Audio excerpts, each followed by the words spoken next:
Oke. Dan Witek Tongkien Rahayu. Rahayu. Rahayu, Rahayu. Bapak Ibu sekalian yang saya hormati, akhir-akhir ini Tuhan selalu diperebutkan di mana-mana. Banyak orang yang beranggapan bahwa Tuhan ada di masjid. Sehingga berduyun-duyunlah orang mencari Tuhan di masjid. Demikian juga orang berduyun-duyun mencari Tuhan di dalam sebuah gereja.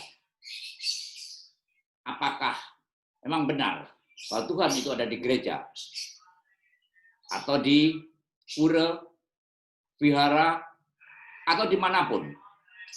Kita semua mencari Tuhan. Pada sesi ini kita akan mulai dengan satu tema besar. Satu tema besar yang akan kita buat secara berseri. Yang pertama adalah kita berusaha untuk mencari Tuhan. Kedua, mengenal Tuhan. Siapa Tuhan kita? Ketiga, kita akan nanti pada sesi yang ketiga, kita akan berusaha untuk mencintai Tuhan.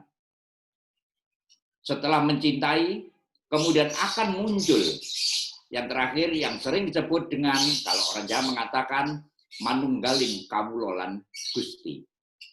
Jadi kita sudah menyatu. Bukan berarti bahwa diri kita adalah Tuhan. Bukan. Bapak Ibu sekalian yang saya hormati, sebagai satu awal dari kisah ini, mari kita dengarkan bersama-sama sesuatu yang sedang ada seseorang kita yang sedang galau untuk mencari Tuhan. Di manakah letak Tuhan itu berada? Mari kita sama-sama melihat, mendengarkan apa yang akan diuraikan oleh Bapak Naen Suryono. Saya persilakan Pak Naen Suryono. Ya, terima kasih Pak Uto. Salam Pancasila untuk semuanya. Mohon izin saya mau nembang. Tembang ini megatruh. Akan saya coba menembang. Doh doh Gusti wonten pundi dunung ipun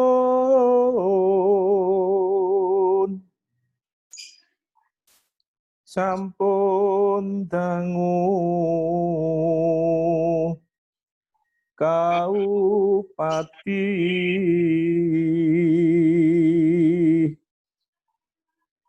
ning tansah dereng ketemu sak jagat kula kendi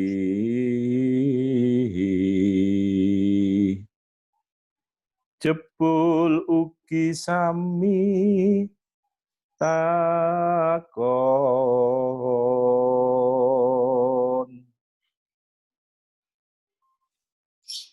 duh duh Gusti awrat sanget sangga nipun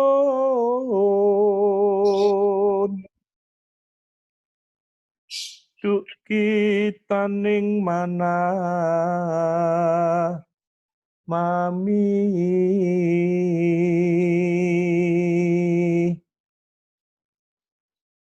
sinten toh sejatos ipun wong agung guru sejati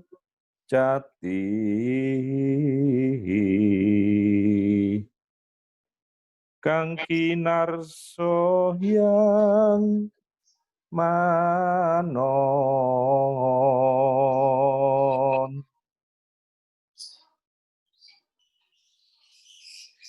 Wes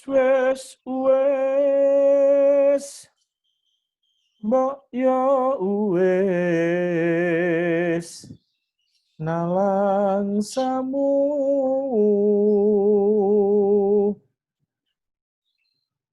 urip kebak ing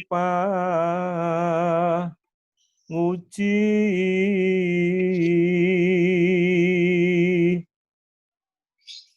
sumendyo mringyang agung kang karya awalan kingsir uga cantraning lakon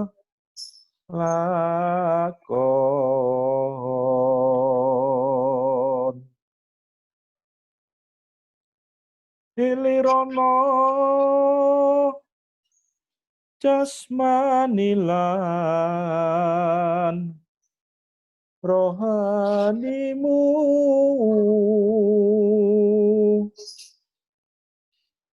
ngelilir mringyang moho witi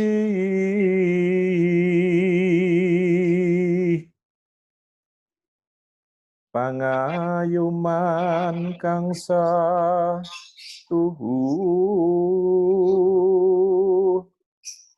sayekti moholi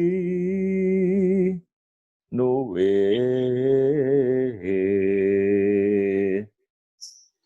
rahayu asih yang manon. Matur nuwun. Baik, matur nuwun Pak Naen Suryono. Tembang tadi mengartikan bahwa adanya satu kegalauan seseorang yang sedang mencari Tuhannya. Di manakah? Seluruh dunia sudah dicari, tapi masih belum ada satu titik temu. Di manakah gerangan? Nah, untuk itu sebenarnya dalam kajian pada sore hari ini, banyak hal yang bisa kita samakan, kita satukan, satu bahasakan. Tuhan itu sebenarnya ada di mana? Oleh karenanya, saya berharap, saya persilakan terlebih dahulu kepada Gus Nizam, bagaimana pandangan Islam terhadap seseorang yang sedang mencari Tuhan. Ada di mana sebenarnya Tuhan itu? Bagaimana menurut kajian dari secara Islam? Secara Islami bagaimana? Saya persilakan Gus Nizam. Mohon maaf Pak Oto, Gus Nizamnya masih masuk sebentar.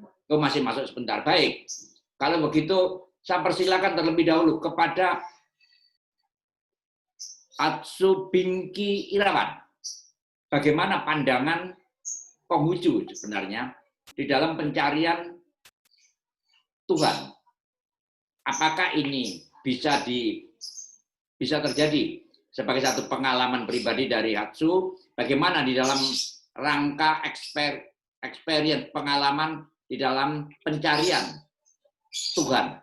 Saya persilakan Pak Bingki. Terima kasih Pak Oto. Selamat sore. Assalamualaikum warahmatullahi wabarakatuh. Shalom. Om Swastiastu. Namo Buddhaya. Rahayu. Bagaskantun. Terima kasih kesempatan ini yang diberikan pada saya. Akan saya coba dengan pandangan dari mencari Tuhan di dalam ajaran Konghucu, bagaimana ceritanya. Bapak Ibu sekalian, sesungguhnya Tuhan itu ada, tapi juga tidak ada. Kosong, tapi isi, isi, tapi kosong. Di dalam ajaran Konghucu, ada satu ayat yang sangat-sangat jelas sekali di situ ditekankan. Di ayat Tiongyong itu, ayat tengah sempurna itu, Nabi bersabda, sungguh maha besarlah kebajikan Kuisin.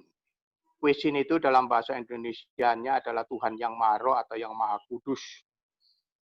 Dilihat tidak nampak, didengar tidak terdengar.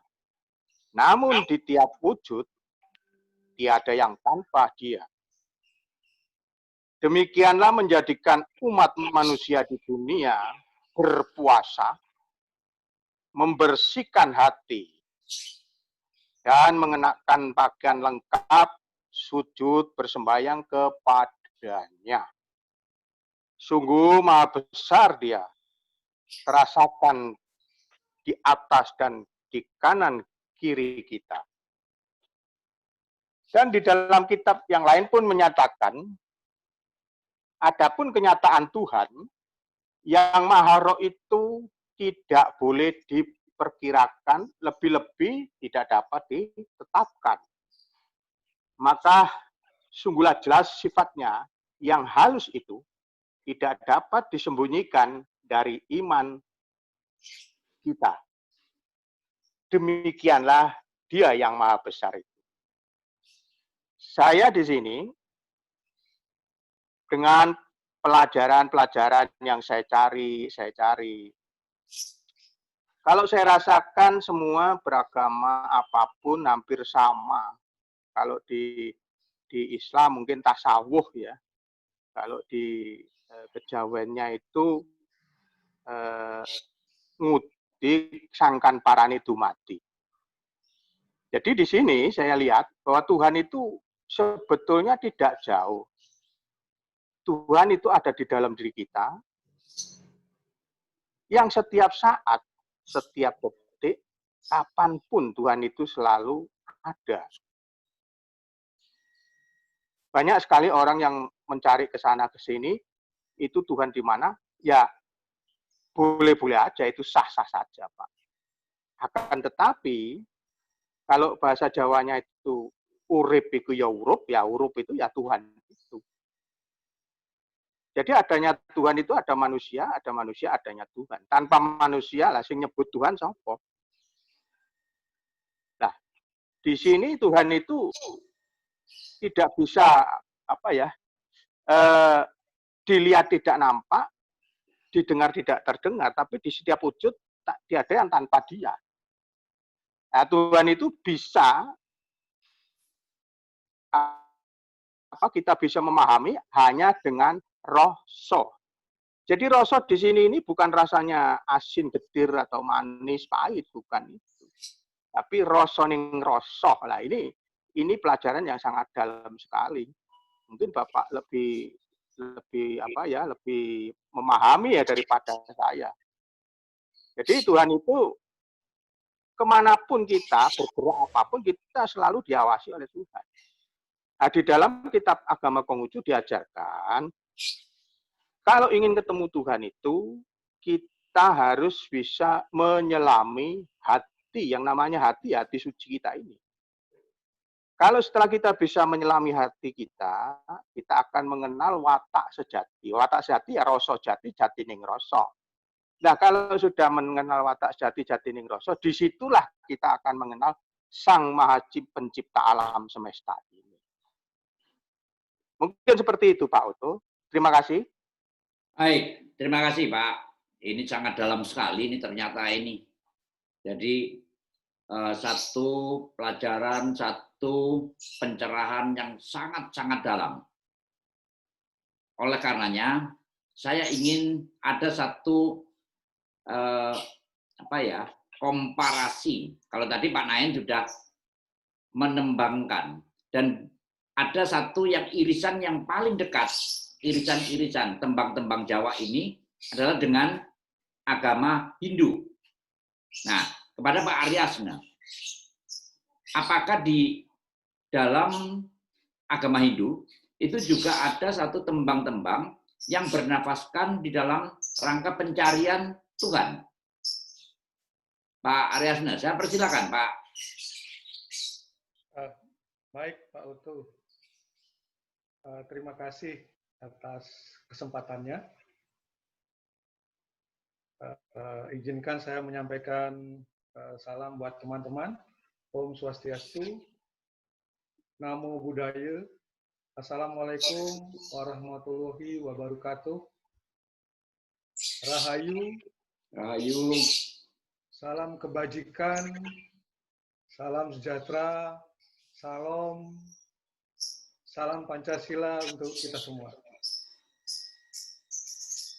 Melanjutkan apa yang telah disampaikan oleh para tokoh pembicara sebelumnya, saya kira di Hindu juga sejalan ya, artinya ada. Dari perspektif Hindu, di dalam kitab Weda juga disebutkan salah satu sloka bahwa Tuhan itu Wiyapi, Wiyapaka, Nirwikara. Maksudnya, Tuhan itu sebenarnya ada di mana-mana. Tidak terbayangkan dan meresap ke seluruh semesta raya serta seluruh makhluk ciptaannya. Demikian juga di bagian Weda Savestara Upanishad juga disebutkan bahwa Tuhan itu selain ada di mana-mana, juga ada pada semua makhluk, meresap ke dalam jiwanya yang sering disebutkan sebagai Atman atau Jiwatman, serta merupakan saksi bagi tingkah laku makhluk hidup yang ada di semesta ini. Jadi Tuhan selalu ada di mana-mana sebagai saksi yang hadir di dalam proses kehidupan manusia. Demikian juga di filsafat Bhagavad Gita juga disebutkan demikian, bahwa Tuhan itu ada di mana-mana serta meresap ke seluruh ciptaannya. Hanya saja Tuhan tidak bisa dibayangkan maupun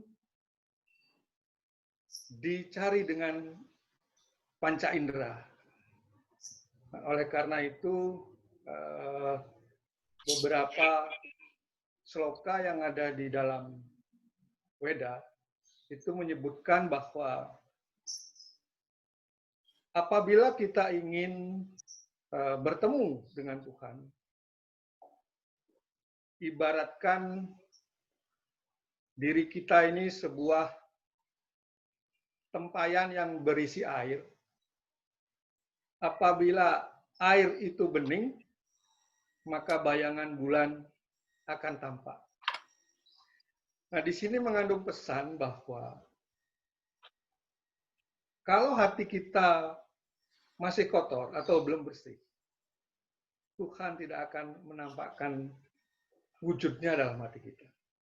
Oleh karena itu, kita harus beningkan hati kita. Kita bersihkan hati kita.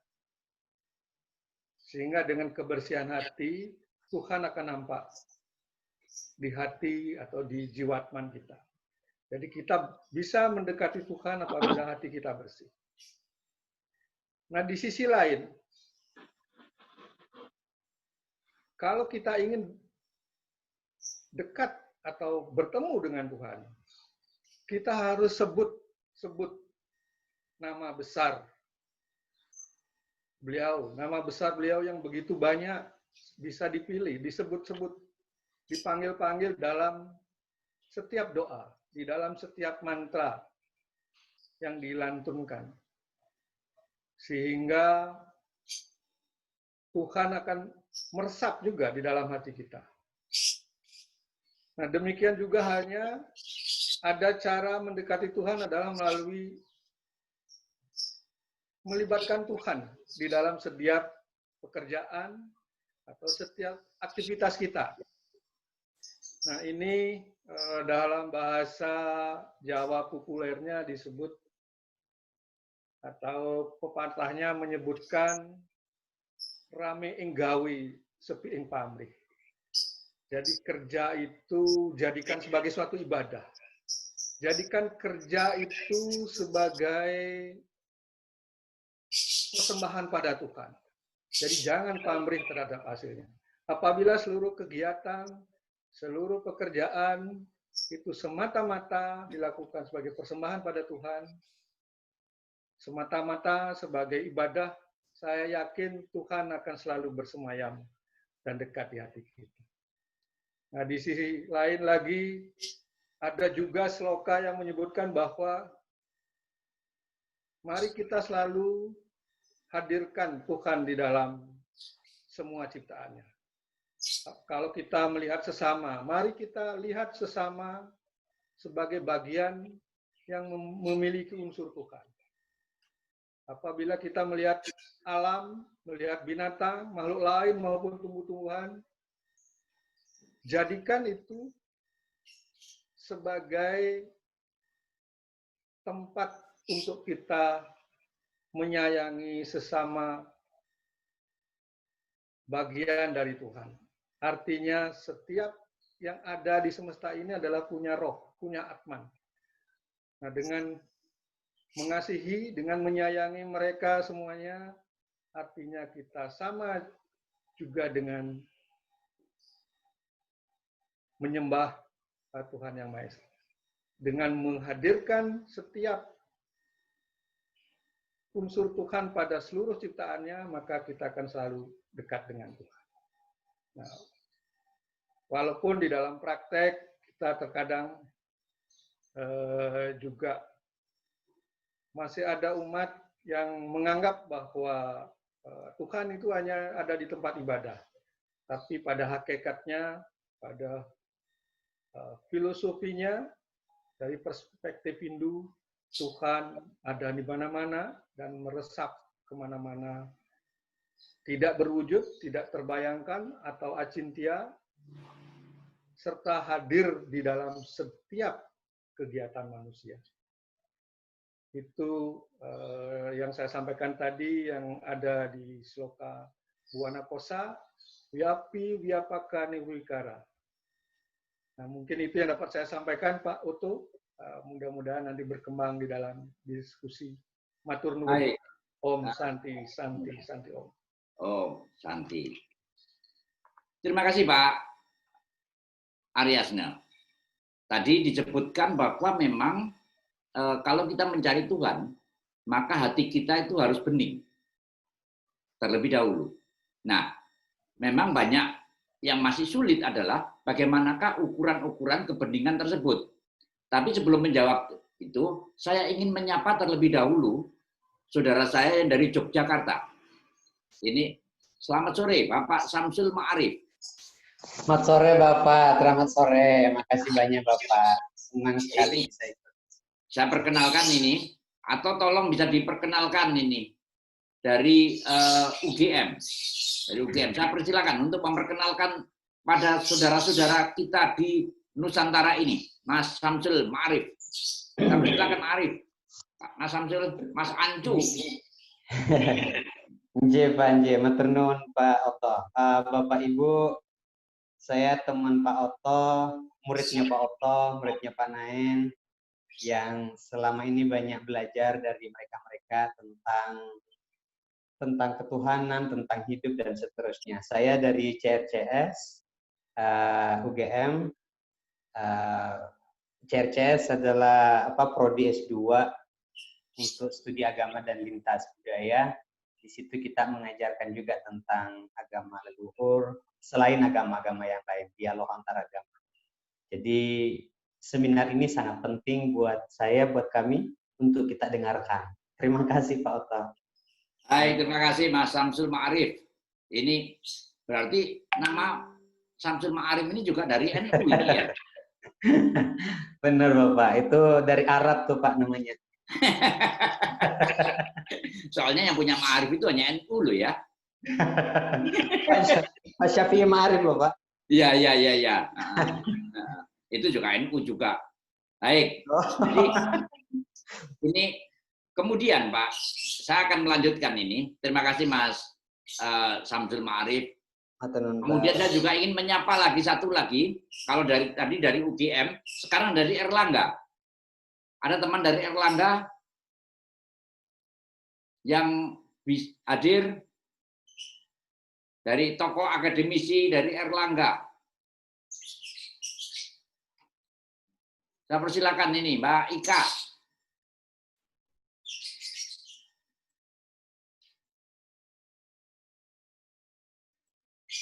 Wah ini rupanya tadi udah join. Baik, jadi Bapak Ibu sekalian, kalau tadi dikatakan kembali kepada Pak Aryasno, ukuran-ukuran kebeningan. Dari sini saya ingin mengambil satu benang merah nanti, bahwa kita di dalam rangka untuk mencari Tuhan harus disertai dengan satu kebeningan. Kebeningan hati, kesucian hati, dan sebagainya. Selama ini hati kita masih kotor, maka kita sulit untuk bisa ketemu dengan Tuhan. Gus Nizam, apakah sudah siap Gus Nizam? Rupanya juga belum Pak Oto. Belum. Baik. Oh ya, sudah. Oh sudah. Monggo Gus Nizam, saya persilakan ini. Di manakah sebenarnya Tuhan itu berada kalau kita ingin mencari Tuhan?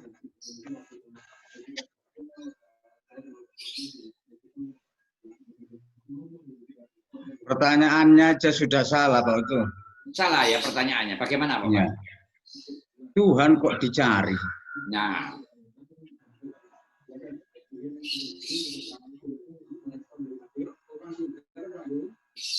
Orang mencari Tuhan itu seperti orang tua yang pikun, yang pakai kacamata. Saya lepas Pak kacamata saya. Bukan sampean Pak. Oh bukan. Artinya selama ia tidak ada yang ngasih tahu atau dikasih tahu tapi nggak percaya sama yang ngasih tahu, ya selamanya nyari kacamatanya nggak ketemu.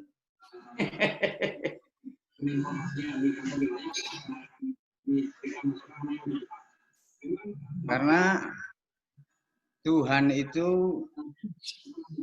sifatnya maha ada. Tak pernah tidak ada. Dan wajib wujud. Wujudnya tidak bisa disepertikan. Seperti apa yang nggak bisa. Kan kinoyo koyo ngopo. Tuhan adalah yang dicintai oleh semua makhluk.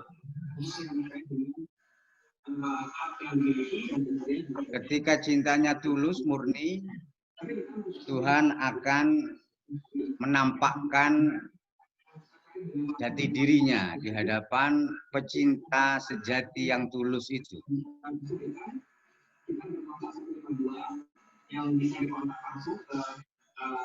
Tuhan tak bertempat di suatu tempat.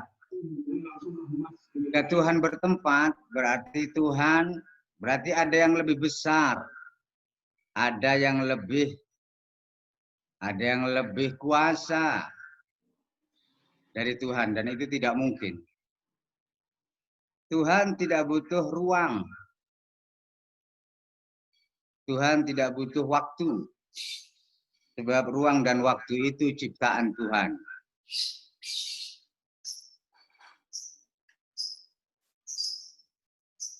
Adanya alam ini bukti adanya Tuhan itu bagi orang awam. Bagi orang yang memang tidak atau belum melihat langsung. Persis seperti orang yang tidak melihat langsung kejadian dan peristiwa, atau Pak Hakim, Pak Jaksa dalam memutuskan perkara di persidangan, pastilah menuntut saksi dan bukti. Tapi bagi pelaku kejahatan yang disidang itu, atau bagi yang dijahati, keduanya tak butuh, sesungguhnya keduanya tak butuh saksi dan bukti. Karena keduanya langsung, yang satu orang jahat yang berbuat jahat, satunya yang dijahati. Nah, selain mereka berdua butuh bukti dan saksi, apalagi menentukan siapa yang benar. Bicara tentang, kalau judulnya mencari Tuhan, selama kita mencari, selama itu tidak akan pernah menemukan. Sebab jika belum mengenali sifat-sifatnya, sampai kapanpun tidak akan pernah ditemukan yang dicari itu. Maka Tuhan tidak di Mekah, tidak di Madinah, tidak di Masjidil Haram, tidak di Masjid Nabawi, tidak di gereja, wihara, tidak di tempat-tempat ibadah. Tuhan ada di mana sesuatu itu ada. Karena semua yang ada ini adalah ciptaannya. Dan adanya segala sesuatu ini diadakan oleh Dia. Maka Tuhan maha lahir sekaligus maha batin. Maha tampak jelas sekaligus maha tersembunyi. Maha tampak jelas jika dilihat dari mata batin hamba. Tuhan maha tersembunyi jika dilihat dari mata lahir hamba.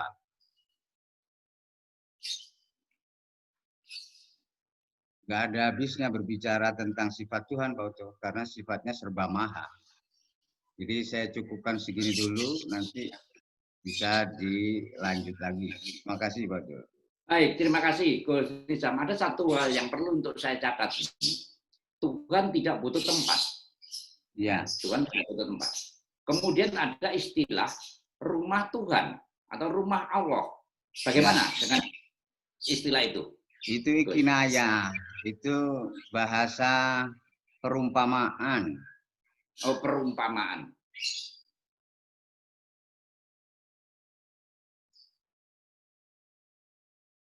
Itu ungkapan kinayah. Artinya rumah Tuhan adalah hati orang beriman. Artinya sesuatu yang di situ disukai oleh Tuhan, atau tempat Tuhan melihat kita. Bukan rumah, bukan berarti rumah seperti rumah kita, rumah tinggal. Ya, ya. Kinayah apa itu kalau di bahasa ininya? Ya, kinayah itu apa? Perumpamaan, permisalan. Permisalan.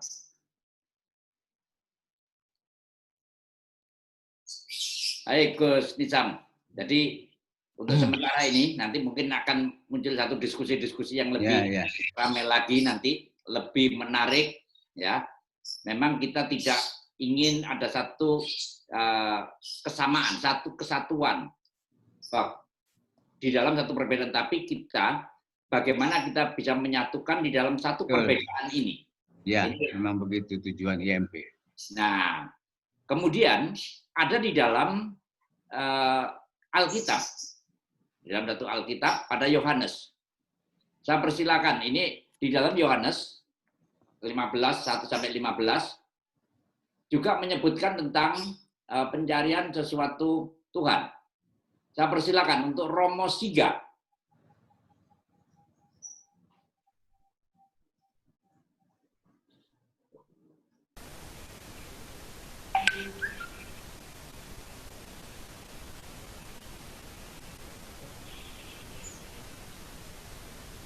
Tolong untuk audionya, Pak.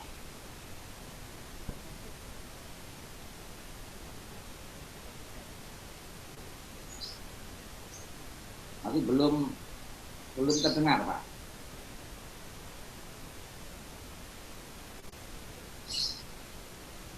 Tolong untuk audionya dibesarkan lagi. Mungkin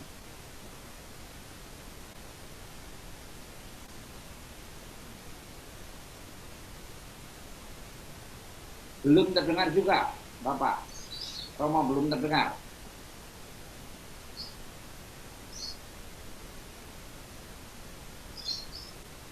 Rupanya ada satu gangguan teknis ini. Mohon nanti untuk Romo Sigas, ini tolong untuk bisa ada satu gangguan. Mungkin dari headset. Hands-free-nya dapat dilepas, Pak. Dilepas di laptop atau di handphone. Dilepas. Tanpa headset.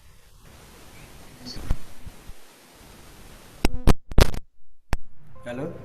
Nah, ya toh. Coba. Ya. Tapi wajahnya enggak kelihatan, kamera di bawah. Ya, sorry, mungkin hanya kelihatan bagian bibir ke bawah. Minta maaf. Ya.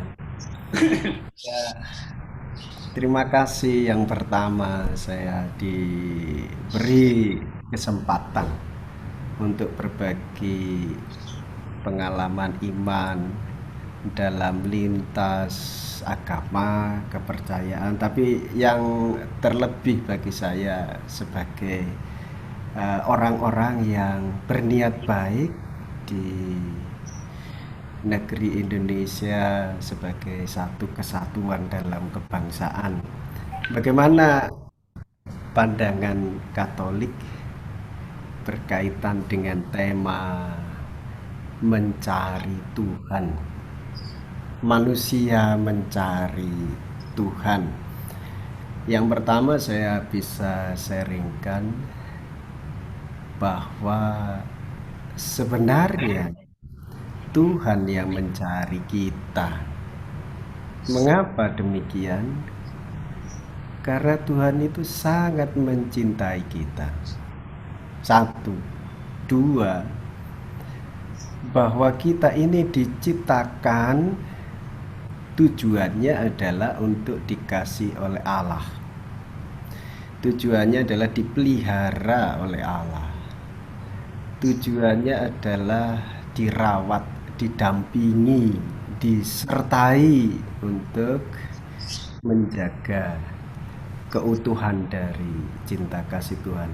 Kalau saya ambil satu pokok iman Katolik dalam kitab suci, di mana Tuhan sendiri mewahyukan dirinya, Allah berfirman dalam kitab Kejadian bab 1 ayat 26, sesudah menciptakan alam semesta dan isinya, baiklah kita menjadikan manusia serupa dan secitra dengan kita. Jadi Allah menghendaki manusia segambar dengan dirinya. Segambar, secitra itu terungkap dalam pemberian rahmat anugerah. 3 hal kalau didistingsikan, dibedakan, kemampuan untuk memiliki pikiran, akal yang sehat, kemampuan hati yang tulus, ikhlas, dan kemampuan untuk bertindak secara bebas. Dan tiga hal ini kalau dikembalikan adalah pemberian diri manusia untuk selalu rindu kepada Allah sebagai Sang Pencipta dan kesadaran manusia sebagai ciptaan. Dia yang memberi, maka saya rindu pada Dia Sang Pemberi. Saya sebagai makhluk ciptaan selalu rindu untuk berjumpa dengan Tuhan. Nah, sebenarnya dalam posisi kita mencari Tuhan, Tuhan tidak kemana-mana. Tuhan ada di mana-mana, di surga ada, di bumi ada, di hati kita ada, dalam seluruh pergaulan kita ada. Nah, kalau kita berprinsip di tempat ibadah saja, itu ruang untuk secara khusus memberikan diri dalam satu, bersyukur sebagai ciptaan, dua, memuji memuliakan sebagai pribadi yang diberi, bahwa segala sesuatu adalah pemberian dari Tuhan. Maka manusia mengkhususkan diri di tempat ibadah itu, tempat sembahyang itu. Nah, sebagai ungkapan kasih untuk memuji dan memuliakan Tuhan. Itu yang kedua, bahwa kita ini serupa dengan Allah di dalam kasih. Maka panggilan, jadi itu panggilan hati nuraninya, pikirannya, hatinya, kehendaknya itu terpanggil untuk kembali kepada Tuhan Sang Pemberi. Maka kehidupan di dunia ini sebagai pesiarahan, perjalanan untuk mewujudkan cinta kasih Tuhan, perjalanan untuk menciptakan perdamaian. Mengapa harus demikian? Karena manusia jatuh dalam dosa, maka manusia itu terhempas, terputus, terbelenggu oleh dosa, dan dia menjauh dari Allah. Jadi yang menjauh itu bukan Tuhan, tapi manusia. Itu yang membuat kita harus mencari Tuhan itu dalam ungkapan spiritualitas. Mencari itu berarti ada usaha, kerinduan untuk kembali kepadanya. Maka kematian itu menjadi pintu untuk berjumpa dengan Tuhan secara utuh. Nah, secara utuh itu kembali dalam karunia kasih yang sempurna. Nah, kalau di dunia ini kita ini baru icip-icip mewujudkan cinta kasih, baru setetes saja sudah bisa menggebu-gebu. Pertemuan ini adalah perayaan kesadaran. Pertemuan ini adalah perayaan cinta kasih bagi saya. Pertemuan ini adalah perayaan perdamaian.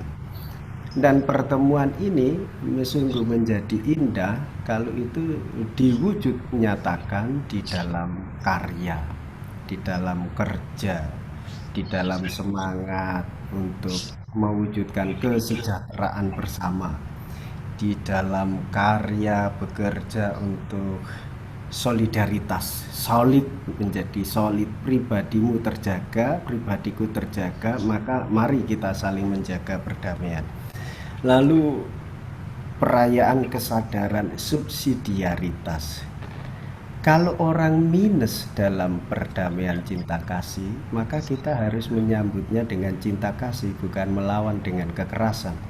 Kalau ada kekerasan ya dibalas dengan cinta kasih. Maka dalam ajaran iman Katolik, jika engkau ditampar pipi kirimu, berikan kananmu. Jika kananmu, berikan kirimu. Jika ada orang minta bajumu, berikan jubahmu. Itu gambaran ilustratif supaya orang juga memberikan diri sebagai balas rasa syukur kepada Allah Kalau engkau mencintaiku, berarti engkau harus mencintai ciptaanku yang lain. Engkau yang lain, sesama manusia yang lain. Termasuk alam sekitar itu juga dipelihara. Jadi rusaknya alam sekitar ini salah satu efek dari kurangnya kita mencintai ciptaan Tuhan yang sudah disediakan untuk kita semua sebagai mahkota ciptaan.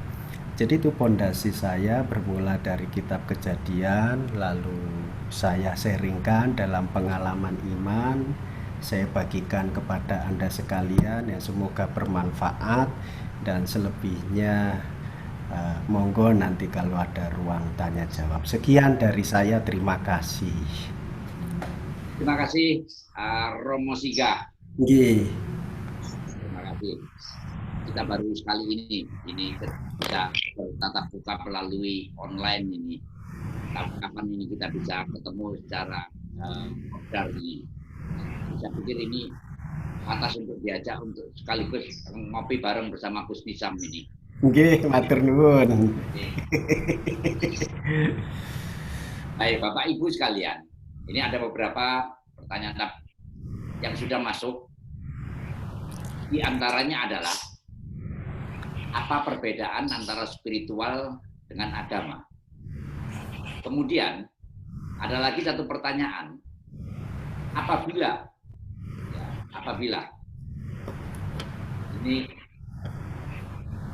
Tuhan itu tidak dapat dicari, menurut Gus Nizam, apakah Tuhan itu imajiner? Imajiner manusia sehingga wujudnya tergantung imajiner masing-masing manusia. Ini pertanyaan dari partisipan ini.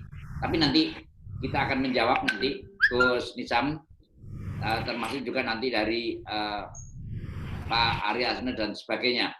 Saya akan masuk terlebih dahulu kepada ada sumber.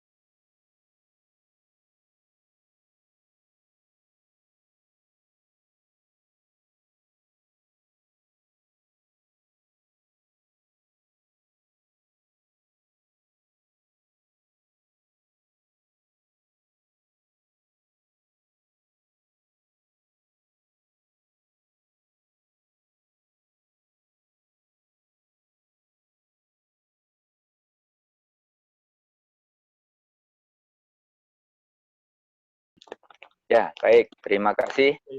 Assalamualaikum warahmatullahi wabarakatuh. Om Swastiastu, Salam, Widak Dunggen, Namo Buddhaya, Salam Kebajikan. Ibu Bapak Saudara sekalian, tadi kita sebenarnya melihat mulai terbentuknya alam semesta sampai adanya makhluk-makhluk pertama, yaitu dikatakan alam abasara, makhluk-makhluk bercahaya. Tapi saya tidak akan membahas itu, nanti kita akan kirim di grup saja. Tapi akan saya coba untuk membahas dari sudut pandang yang menjelaskan dari apa yang menjadi tema pada kesempatan ini. Kalau kita umpamakan memang begini, kita hari ini mengambil sebuah tema yang kalau bisa diibaratkan seperti halnya seseorang yang tidak melihat gajah, tapi kemudian memegang dari anggota badan dari gajah masing-masing, di mana yang memegang itu adalah orang yang buta. Ada yang memegang ekornya, ada yang memegang kakinya, ada yang memegang telinganya, ada yang memegang belalainya.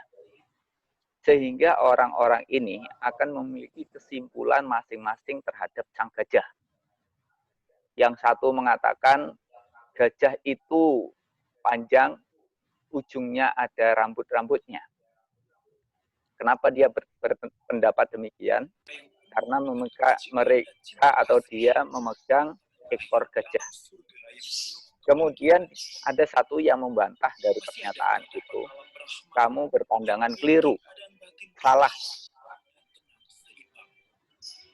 Gajah itu bukan panjang, ujungnya ada bulunya. ada ya rambutnya. Tetapi gajah itu bulat, tinggi. Karena apa? Dia memegang bagian kaki dari sang gajah. Sehingga dia berpendapat demikian. Ada satu lagi yang mengatakan, kamu juga salah. Gajah bukan seperti itu bentuknya. Gajah itu lebar, lentur. Kenapa dia berpendapat demikian? Karena dia memegang bagian telinga dari sang gajah.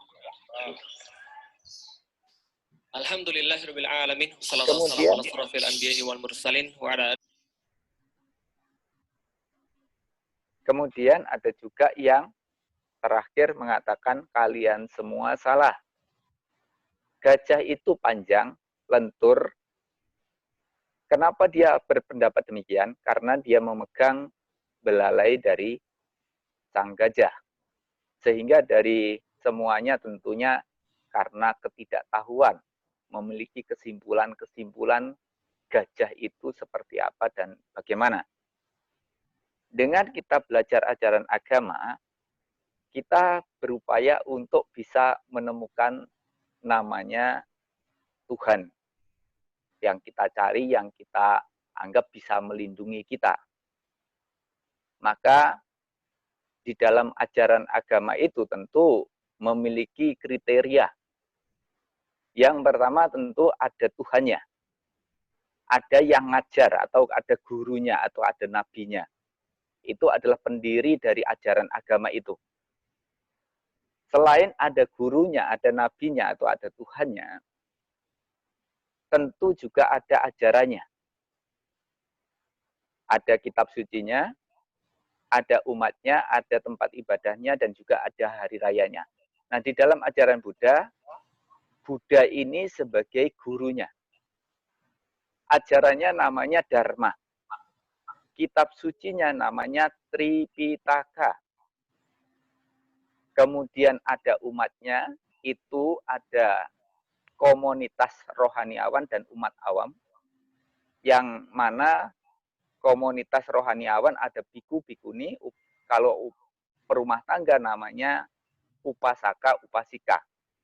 4 komunitas.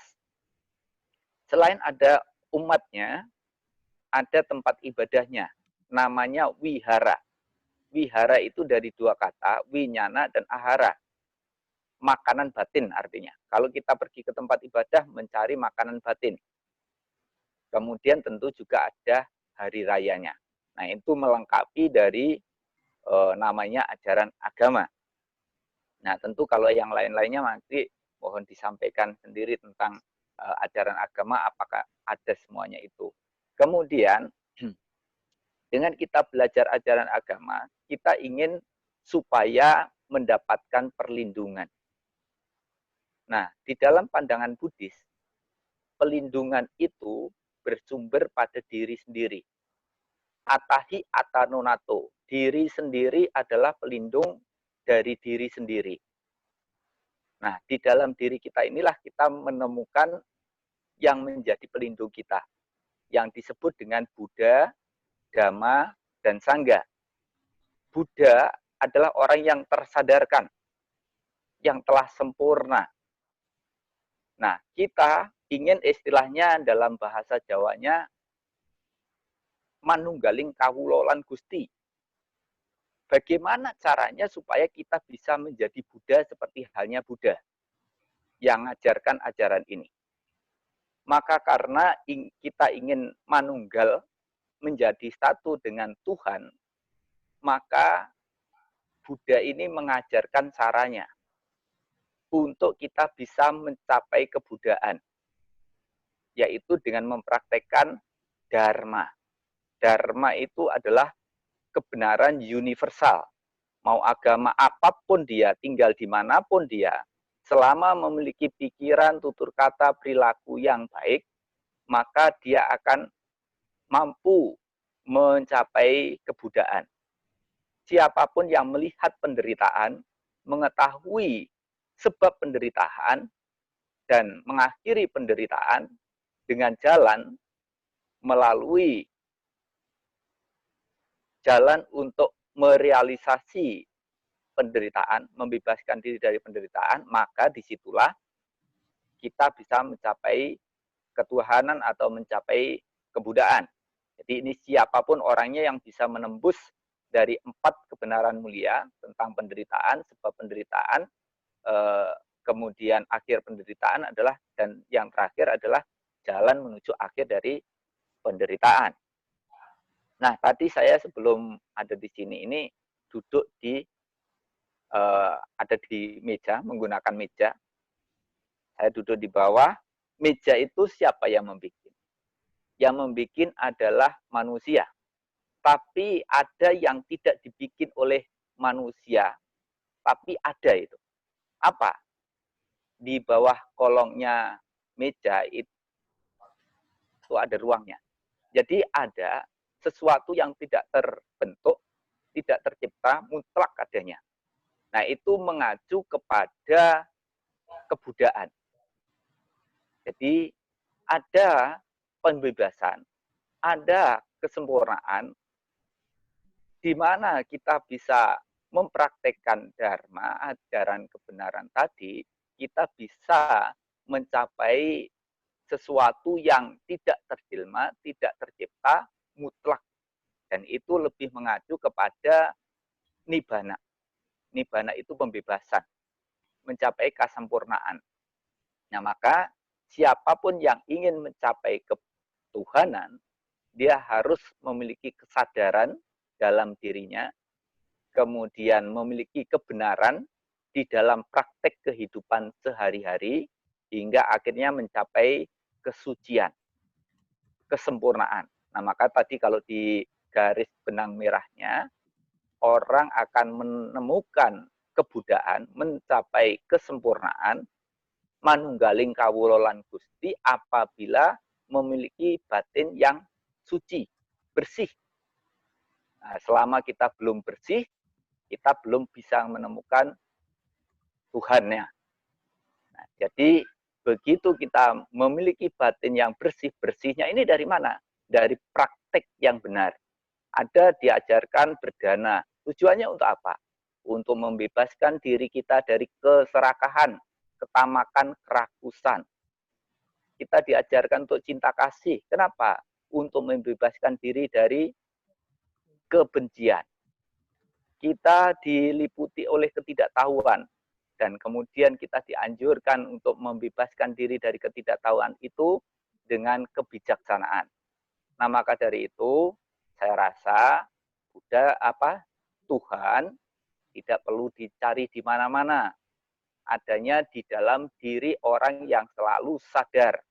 Setiap waktu, setiap saat, karena di dalam diri orang yang sadar, mengetahui, melihat sesuatu yang benar, sehingga apabila pikiran, tutur kata, perilaku kehidupannya benar, maka ia akan mampu membebaskan diri dari kebencian, keserakahan, kebodohan, dan itulah dia mencapai kesucian. Yang artinya suci dan tidak suci tergantung pada diri kita sendiri. Oleh diri sendiri kejahatan dilakukan, oleh diri sendiri kejahatan tidak dilakukan, oleh diri sendiri seseorang bisa menjadi suci, suci dan tidak suci tergantung pada diri kita sendiri. Ini yang saya sampaikan pada saat ini sedikit saja supaya menjadi pemantik untuk ada pertanyaan-pertanyaan berikutnya. Terima kasih.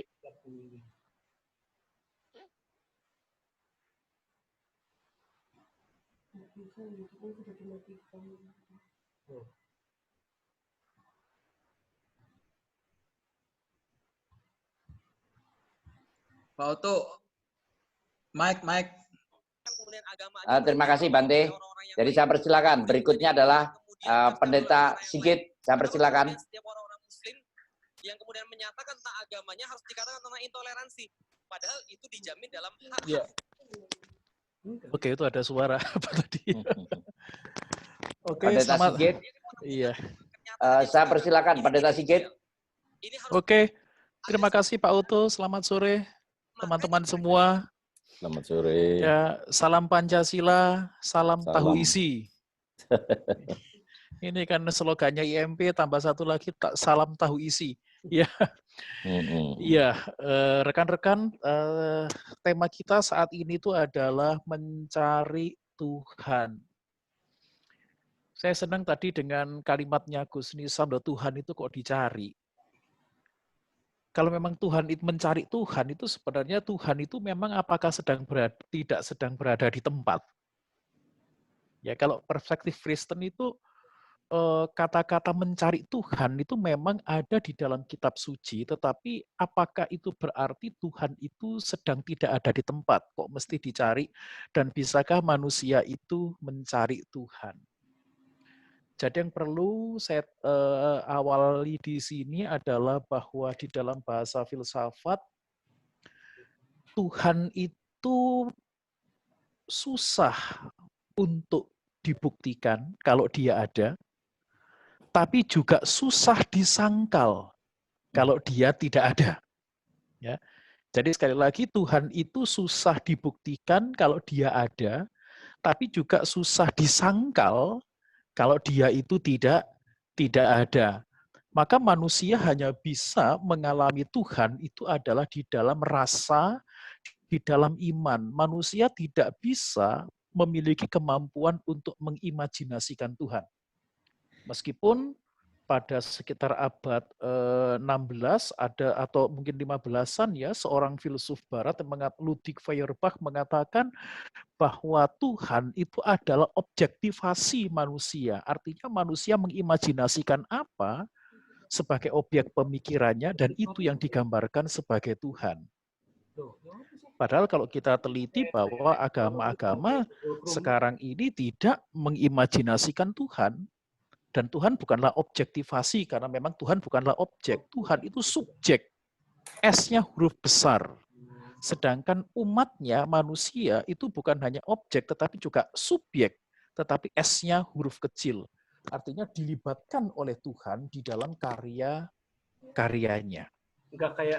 Nah, di dalam kekristenan itu, apa sih artinya mencari Tuhan? Bukan karena Tuhan itu sedang tidak ada di tempat, tetapi justru manusia yang sedang tidak berada di jalan Tuhan.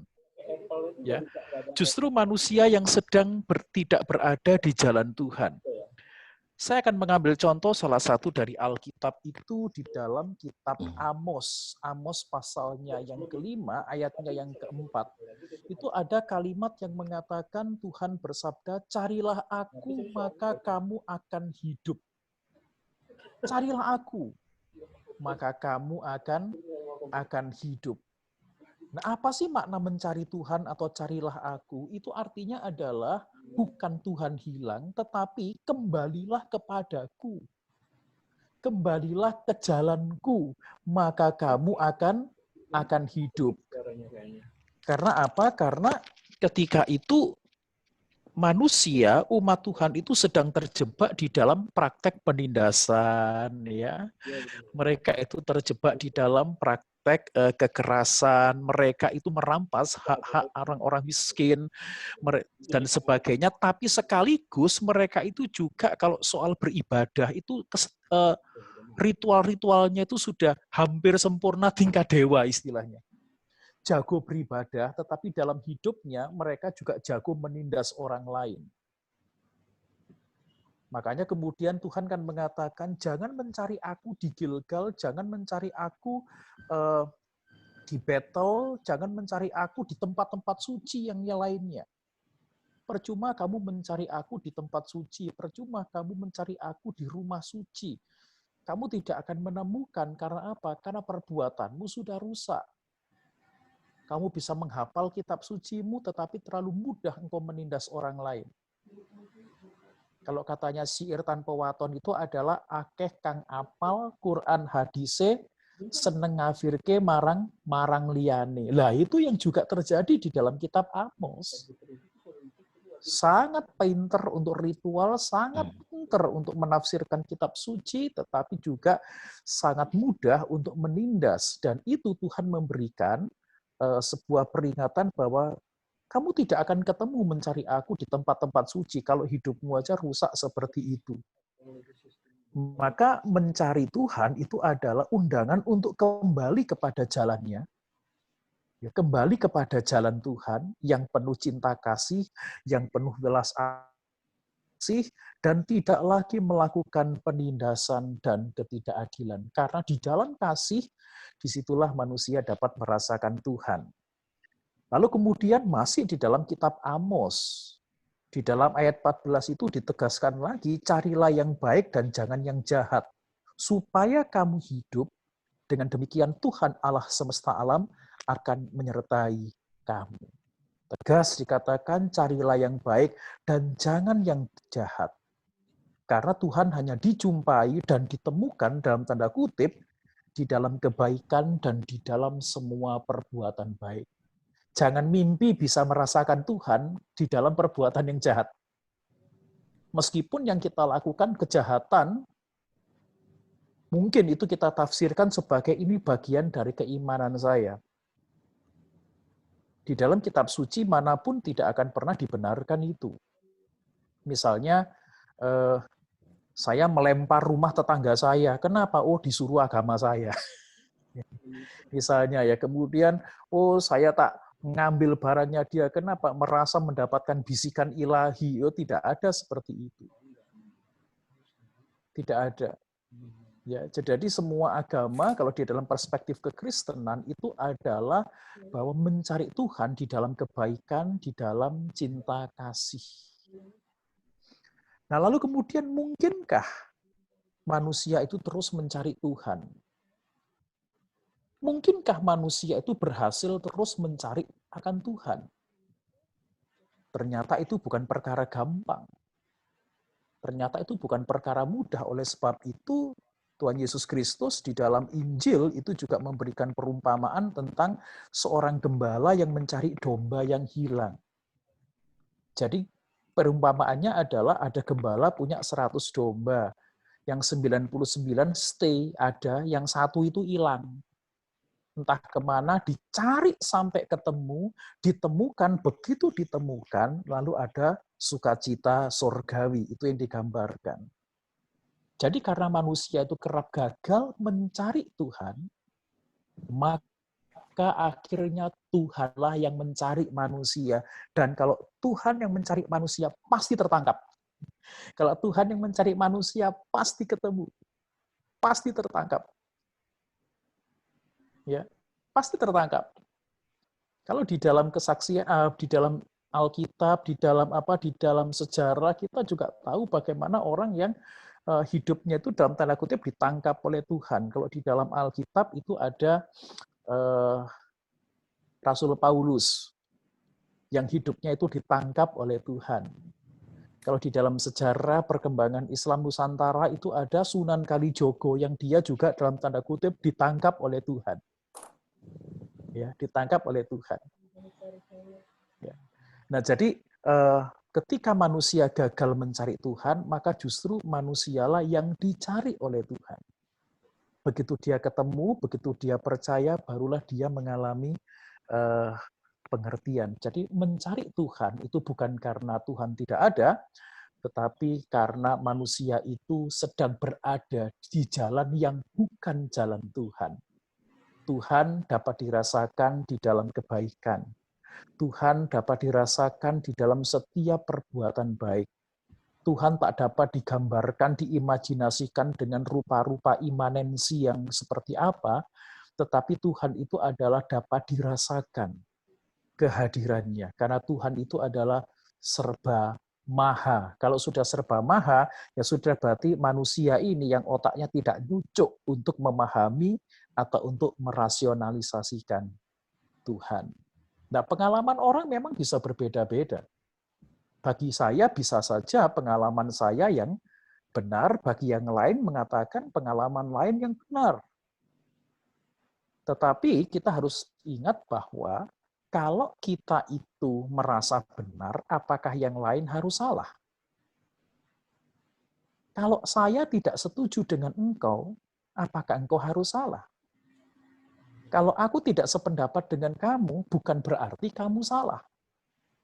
Nah, itulah yang menjadi jiwa bagaimana kita dari yang beragam-ragam ini memiliki pengalaman akan Tuhan di dalam konteks latar belakang yang yang berbeda-beda. Itu Pak Uto, terima kasih.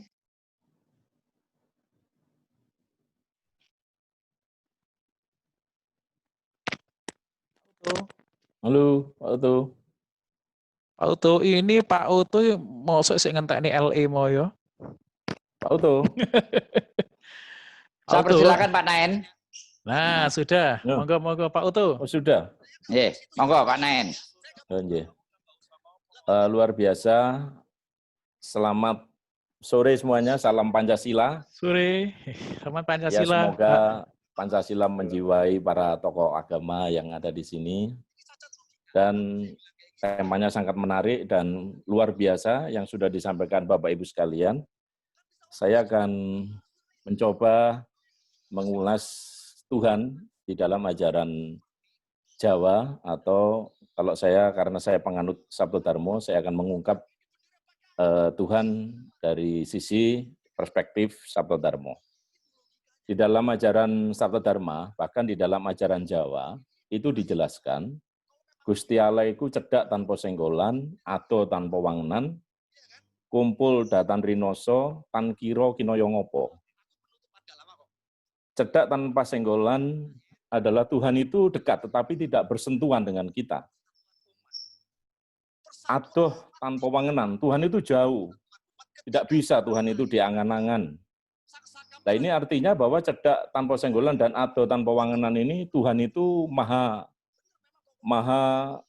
yang sangat maha, dan beliau mengenapi seluruh alam isi dan seisinya di alam semesta ini.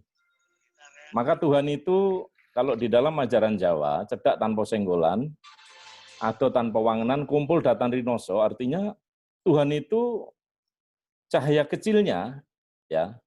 Sebab orang Jawa itu mengatakan bahwa Tuhan itu memang nggak bisa diumpamakan. Tetapi Tuhan itu bisa diilustrasikan di dalam di dalam pandangan Sabto Dharma. Kalau Tuhan itu adalah cahaya yang sangat agung, maha besar, ya, seperti samudra, seperti apapun. Nah, di dalam diri manusia itu ada setetes cahaya yang berasal dari cahaya Tuhan.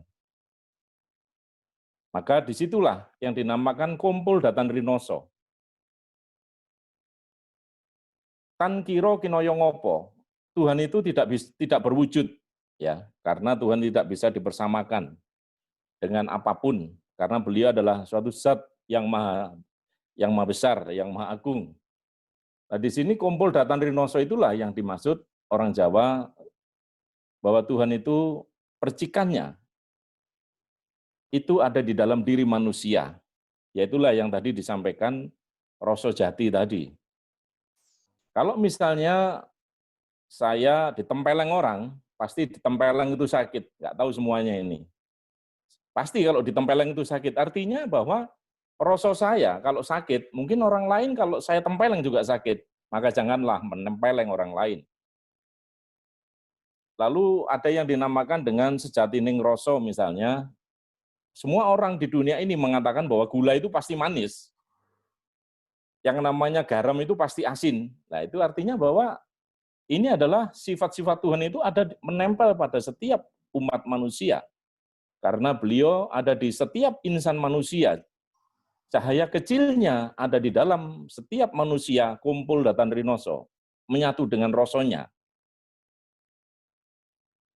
Dengan demikian maka ketika orang itu melakukan cinta kasih kepada siapapun, maka sebenarnya di dalam dirinya cahaya kecil tadi sedang menyinari orang itu, sehingga dia berbuat kebajikan.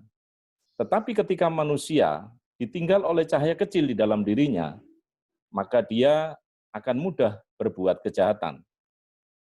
Karena di dalam konsep ajaran Sabto Dharma, atau mungkin Bapak Ibu pernah mengetahui yang namanya nafsu papat sedulur papat limo pancer, ya, sedulur papat itu ini, hitam, merah, kuning, dan putih.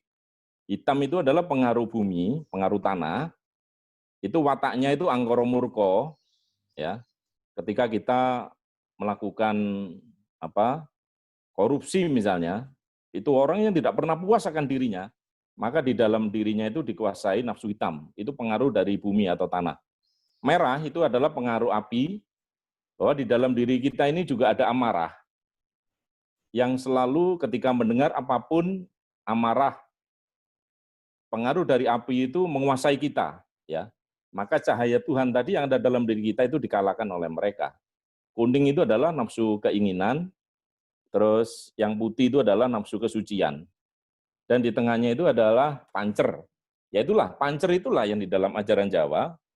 Pancer itu asalnya dari nur cahaya Tuhan. Jadi kalau Tuhan, saya tadi mengumpamakan Tuhan itu yang maha cahaya, yang maha luar biasa, maka di dalam diri kita itu ada cahaya kecil yang berasal dari percikan cahaya Tuhan. Itulah yang dinamakan pancer. Dan di ajaran Sabta Dharma, karena ajarannya itu untuk melaksanakan ritual itu dinamakan sujud. Dan di dalam ajaran sujud itulah, ketika kita betul-betul megang napas, ketika kita sadar bahwa manusia adalah makhluk yang tidak sempurna, makhluk yang gampang berbuat salah, dosa, dan gampang kilaf, nah, maka di sini di dalam ajaran sujud itu ini harus dikendalikan nafsu-nafsu itu, dan nanti ketika muncul ketenangan, muncul cahaya yang terang di dalam diri kita, ada suatu kebahagiaan yang hakiki, maka sebenarnya kumpul datan rinoso itulah sifat-sifat Tuhan, cahaya Tuhan sedang ada di dalam diri kita. Ketika kita merasakan itu, maka manusia kalau sudah merasakan cahaya Tuhan yang ada dalam dirinya, maka dia akan selalu diliputi oleh terang. Karena sebenarnya terang itu adalah berasal dari cahayanya yang maha besar. Itu Pak Oto, sedikit saja matur nuwun. Terima kasih. Salam Pancasila. Salam Pancasila. Bapak Ibu sekalian yang saya hormati, berikutnya saya sudah mulai akan masuk kepada beberapa pertanyaan-pertanyaan yang sudah masuk.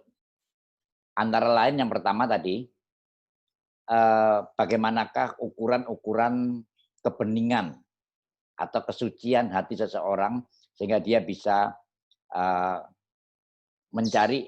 untuk mencari Tuhan, dia harus diawali dengan kesucian hatinya. Nah, ukuran-ukurannya bagaimana? Kemudian apa perbedaan antara spiritual dengan agama? Dan yang ketiga bahwa ada pertanyaan tadi juga yang juga cukup menarik. Ini saya bacakan saja. Boleh saya tanya, Pak, beneran Tuhan tidak perlu boleh saya tanya, ya Pak, beneran Tuhan tidak perlu dibenarkan karena sudah benar. Jika demikian, mengapa ada pemeluk agama tertentu membenarkan kebenaran agamanya sebagai yang nomor satu dan yang lainnya adalah nomor berikutnya? Nah, ini cukup menarik. Kemudian juga disebutkan juga kalau Tuhan itu tidak dapat dicari, apakah Tuhan itu imajiner manusia sehingga wujudnya bergantung imajiner masing-masing manusia? Ini yang terakhir ada pertanyaan lagi. Ada pertanyaan yang cukup panjang tetapi juga cukup menggelitik. Semenjak perubahan politik dari sentralistik birokratik ke desentralistik demokratik, saat inilah umat manusia menjadi liar dan terjadi multidimensional. Problem di negara tercinta ini, di mana ada kerusuhan Pancasila dilenyapkan, di mana ada kerusuhan Pancasila dilenyapkan, dan Undang-Undang Dasar 45 diamandemen sampai 4 kali dan seterusnya. Pada kondisi inilah umat manusia jauh dari Tuhan, bahkan seolah-olah tidak mengenal Tuhan. Maka tema saat ini tepat sekali mencari Tuhan. Sekali lagi tepat tema ini mencari Tuhan. Baik, saya persilakan. Yang pertama kepada Gus Nizam. Terlebih dahulu untuk bisa menanggapi beberapa pertanyaan dari partisipan.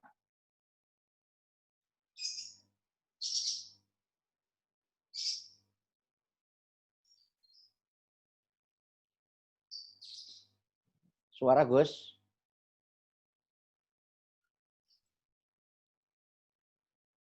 Belum. Sekali lagi, Gus. Nah, Ya, ya. sudah. Nah. Tuhan tidak bisa didiskusikan, Pak Oto. Betul, Bapak. Tidak bisa dipakai obrolan tingkat tinggi setinggi apapun. Karena itu sesungguhnya wilayah rasa murni. Rasa itu didapat dari setelah tobat nasuha, kemudian kita setulus mungkin menjalani perintah-perintahnya. Itu pun belum tentu nanti menemukan. Artinya mencari Tuhan yang sesungguhnya itu mulut ini harus terkunci. Dan bahkan seluruh indera lahir harus dimatikan. Karena ini diskusi lintas iman dengan para tokoh, ya nggak mungkin lah menerangkan tanpa bantuan lisan ini. Ya. Namun harus disadari bahwa pencari Tuhan yang sebenarnya hanyalah bagi mereka yang tobatnya ya sebenarnya tobat nasuha, tobat dalam arti benar-benar tidak ingin kembali ke kesalahan dan dosa dalam arti luas. Bukan tobat tomat ya. Bukan tobat tomat. Tomatnya. Habis tobat Ya. terus kumat. Ya. Bukan tobat tomat, bukan tobat sambel. Tapi itu kalau di Islam ada nasuhanya, tobat nasuha.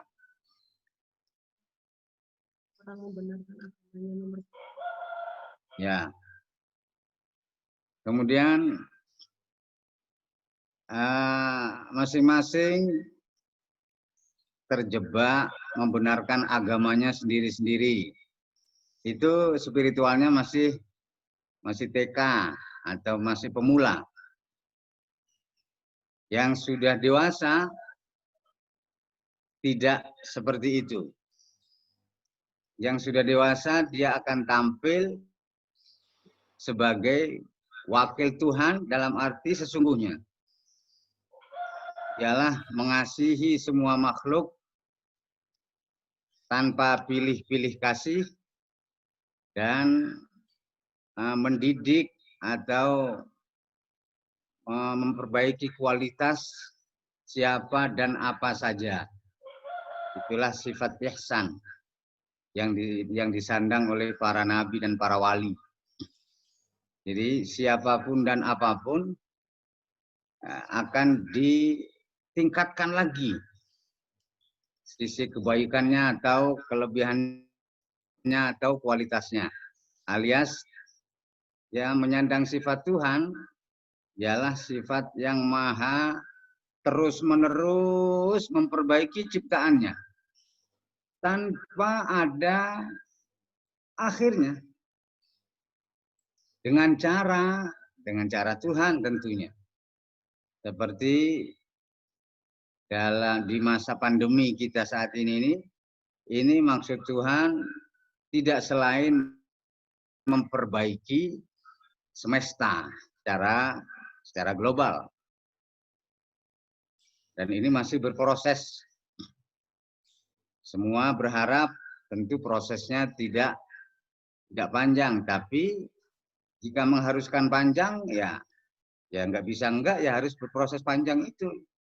Yang pasti memperbaiki ciptaannya secara global ini.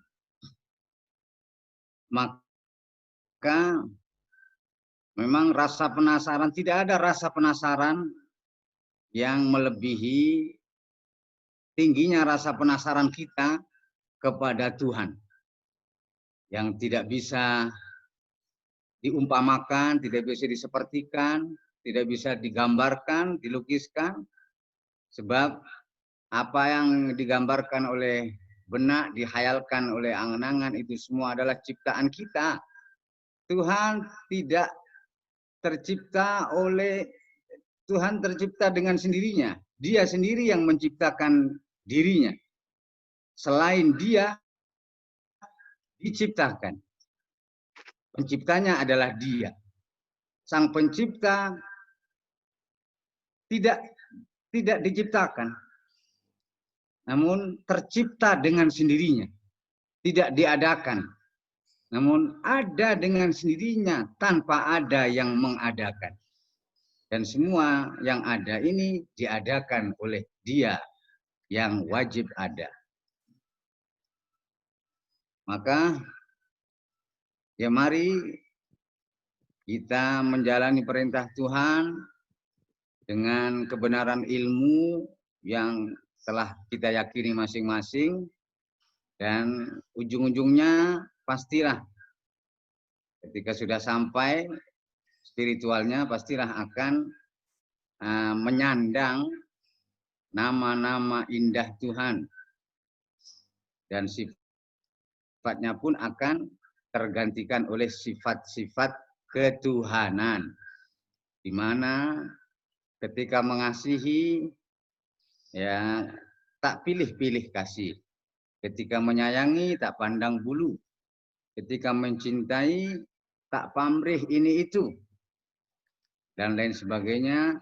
Itulah dia orang yang telah menemukan Tuhan. Demikian mungkin Pak Oto.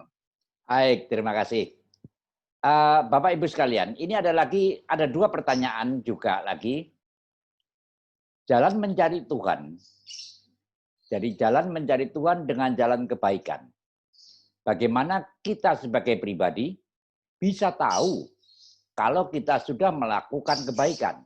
Mohon pencerahan. Matur nuwun. Ini tadi banyak dikaitkan dengan dari agama Hindu, ya, dari agama Hindu, sekaligus dari Pak Naim. Saya persilakan, Pak Aryasna.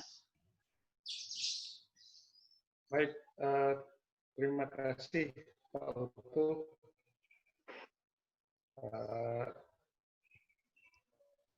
Saya mencoba memberikan jawaban dari perspektif agama Hindu. Pertama tadi tentang ungkapan awal saya adalah manakala tempayan yang berisi air itu bening, maka sinar rembulan atau bayangan bulan akan tampak di situ. Nah, manakala airnya keruh, maka bayangan bulan tidak akan tampak. Nah, di sini maksudnya adalah bahwa apabila manusia itu masih diselimuti ketidaktahuan atau awidya, widya itu pengetahuan, maka bayangan bulan tadi, mohon maaf, maka bayangan bulan tadi tidak akan tampak di dalam air itu. Artinya, di dalam hatinya tidak tampak akan ada Tuhan. Oleh karena itu, maka perlunya awidya itu ketidaktahuan dijadikan menjadi tahu atau widya melalui belajar. Belajar itu di dalam perspektif Hindu disebut dengan jnana yoga. Nah, kalau kita sering melihat yoga yang ada beredar untuk olahraga, itu adalah bagian terkecil dari ajaran jnana yoga atau astanga yoga. Nah, untuk mendapat pengetahuan itu di dalam perspektif Hindu ada 3 cara. Pertama adalah dengan belajar dari sastra, yang disebut sastrata. Jadi belajar dari pustaka suci. Terus yang kedua adalah belajar dari guru atau gurutah. Mungkin kita bisa belajar dari perilaku-perilaku orang suci, perilaku-perilaku nabi, atau para arif bijaksana kita bisa tiru, bisa contoh, agar hati kita semakin bening. Dan yang ketiga, kita bisa belajar dari swata. atau pengalaman. Swa itu artinya sendiri, maksudnya belajar dari pengalaman sendiri. Dengan kita bergaul, dengan kita bersosialisasi, berkomunikasi.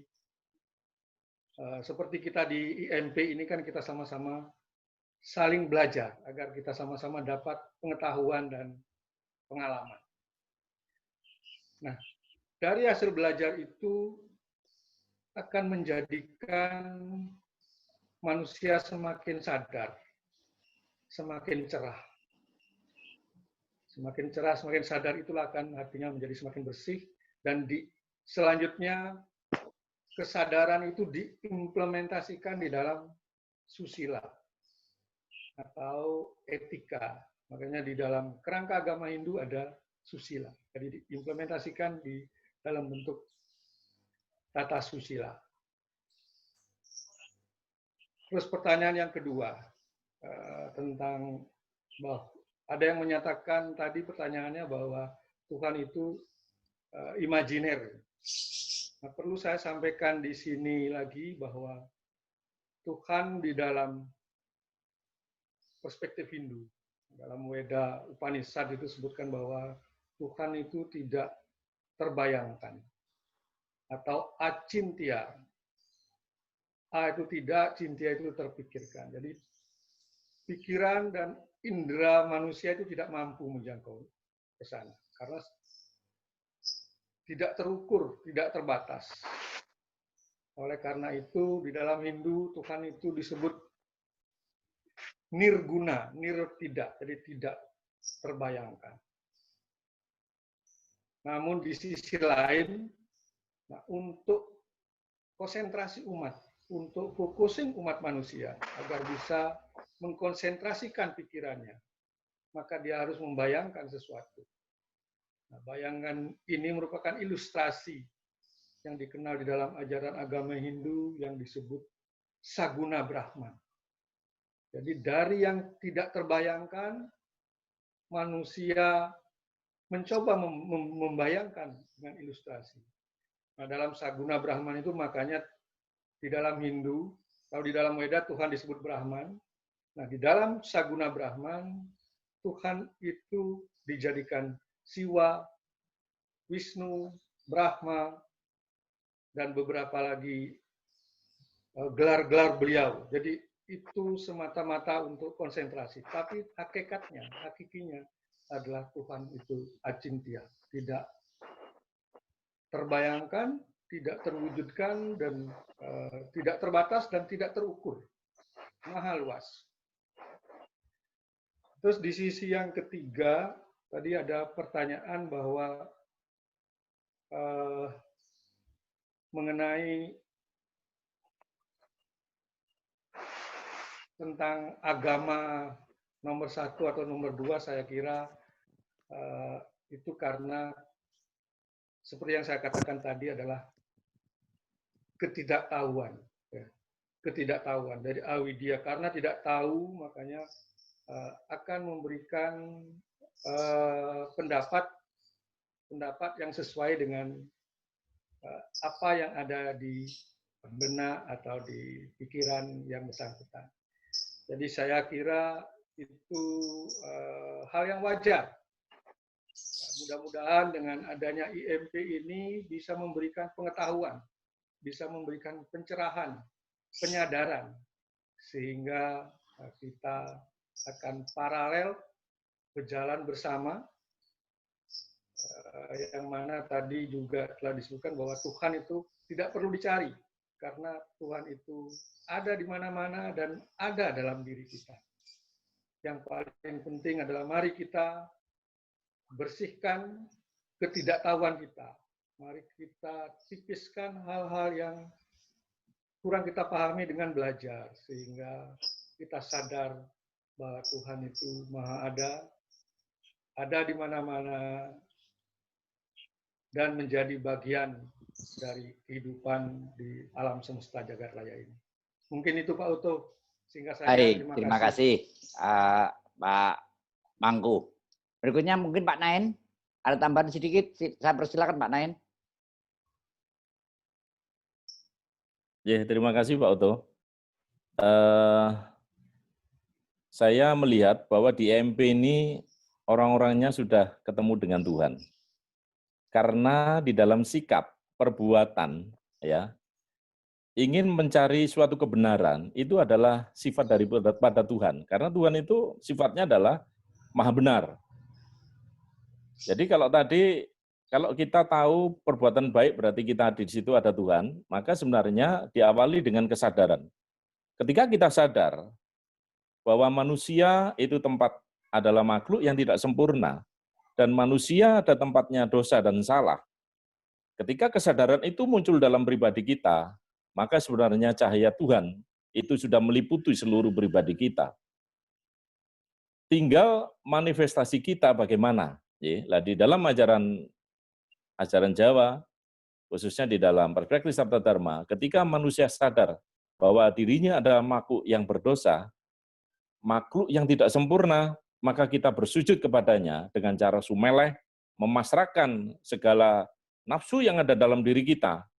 Kita endapkan nafsu itu, dan ketika nafsu itu diendapkan, maka ada yang katanya di dalam ajaran itu, megang nafas, nutup baba nuwo songo.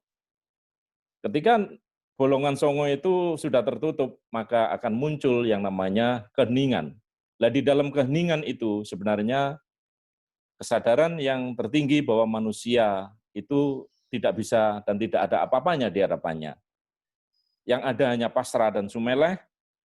Di dalam kepasrahan dan sumeleh itu, kita akan mawas diri kita bahwa saya adalah makhluk yang berdosa. Dan ketika saya tahu dan merasakan bahwa saya berdosa, maka saya bertobat kepadanya. Di dalam pertobatan itulah, maka yang muncul adalah watak kebaikan, dan di dalam kebaikan itu akan muncul pencerahan dalam diri kita.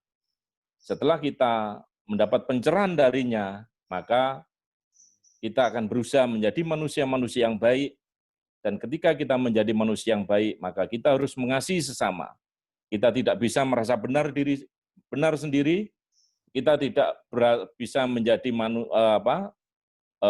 mengorbankan orang lain, dan tentunya sifat-sifat baik itulah tanda bahwa manusia sudah mendapat pencerahan dari Tuhan Yang Maha Kuasa, seperti orang-orang yang berkumpul sore hari ini di EMP, orangnya semuanya adalah mempunyai kesadaran bahwa kita membangun kebaikan.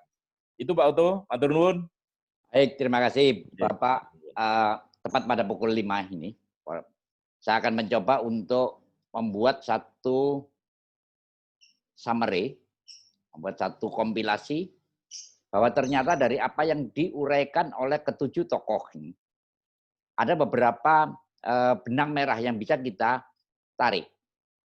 Yang pertama adalah, Gusti Allah iki anane ora ono.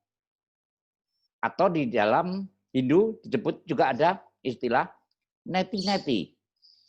Dudu iki dudu iko. Adoh tanpa wangenan, cedak tanpa senggolan. Di dalam Islam juga ada, mohon maaf ini Gus Nizam kalau saya salah membacanya, man arafah nafsahu, fakat arafah rabbahu. Ini dari hadis qudsi, siapa yang mengenal dirinya, dia yang akan mengenal Robnya. Atau juga ada di dalam bahasa Latin disebutkan, ubi caritas et amor, dos ibs, di mana ada kasih dan cinta, disitulah ada Allah.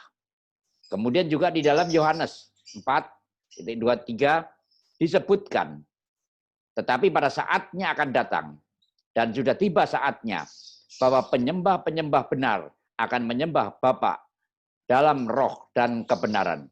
Sebab Bapa menghendaki penyembah-penyembah demikian. Bapak Ibu sekalian yang saya hormati, terima kasih. Kita beri aplaus kepada semua narasumber dan partisipan. Dan yang terakhir, mari.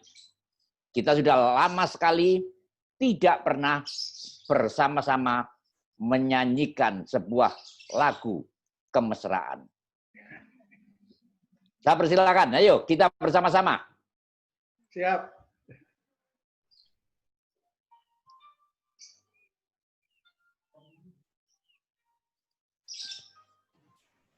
Mic-nya dinyalakan semua. Ayo, semua mic-nya dibuka semua. Siap, siap. Bagus.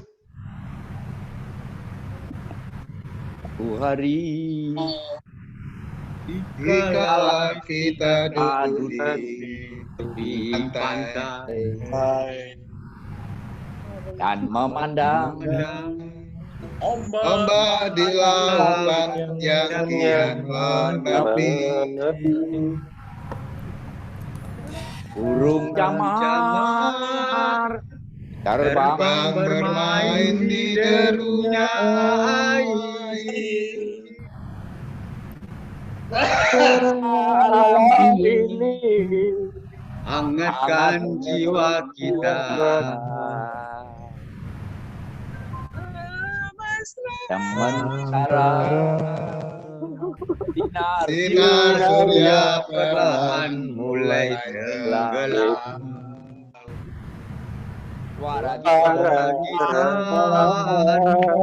melunkan melodi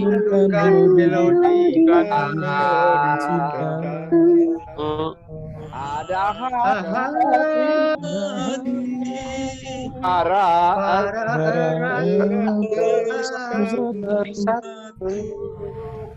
getar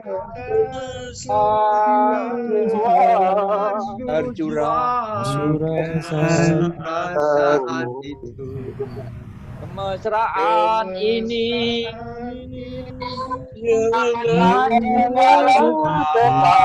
terlalu Kemesraan ini ingin ku kenang selalu.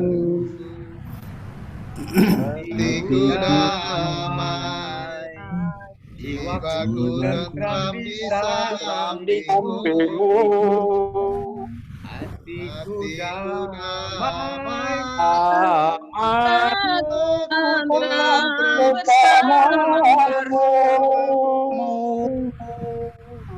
iki ora mau stereo iki. Sautan nggak bisa bareng. Suaranya alto kabeh iki. Inilah. Tapi ini yang menunjukkan merayakan perbedaan yang ngono kuwi senenge. Kalau kita, ini hanya satu yang kekhawatiran saya, kalau ada produser rekaman yang datang, pasti yang pertama yang akan dipanggil dan tanda tangan kontrak adalah Pak Sigit. Ini ternyata Pak Sigit, Pendeta Nathanael Sigit, ternyata benar-benar seorang artis penyanyi. Ini yang hebat sekali ini. Ini yang kemudian yang kedua juga Pendeta Simon Filantropa. Saya mendengar suara lamat-lamat, ternyata hebat. Lamat-lamat. Sir pecine aku. Halo Pak Auto. Ya. Hai Bapak Ibu sekalian yang saya hormati. Demikian pertemuan kita pada IMP pada kali ini. Foto sih Pak Auto, foto. Oh iya pasti itu sudah. Itu nanti co-host yang mempunyai tugas untuk membuat rekaman dan foto kita bersama. Jangan lupa disaksikan di YouTube-nya ya. Pas aku gurung ngatus tidak foto. Bapak Ibu sekalian yang saya hormati, saya mohon maaf apabila di dalam membawakan acara ini saya terdapat tutur kata saya yang kurang berkenan dan saya mohon maaf yang sebesar-besarnya. Saya akhiri, wassalamualaikum warahmatullahi wabarakatuh. Shalom, Om Swastiastu, Namo Buddhaya, Yen dan Rahayu. Rahayu. Semua saudara. Salam semua saudara. Yo, ndang nasi gulai ning Gus Nisam. Sampai jumpa Senin depan. Oke. Nuwun, semoga selalu sehat, jaga kesehatan masing-masing. Walaupun sudah diberlakukan Salam Pancasila buat semuanya. Salam Pancasila. Salam Pancasila. Mungkin saya keluar dulu ya. Iya, monggo. Terima kasih. Mohon pamit ya. Pak Oto disambi tahu sini. Matur nuwun, terima kasih, pamit semua. Nggih, Romo Sigas, Bang Sonton. Matur nuwun, saya senang sekali boleh berjumpa di sini. Terima kasih Romo Siga. Kami juga senang. Ya. Jangan Terima kasih kapok ya pada Romo semua Siga. partisipan. Ya. Mulai dari Bandung, Jogja, Mantap, Ibu. seterusnya. Mudah-mudahan kita akan semakin bersatu dan kita semua saudara. Ya. Amin.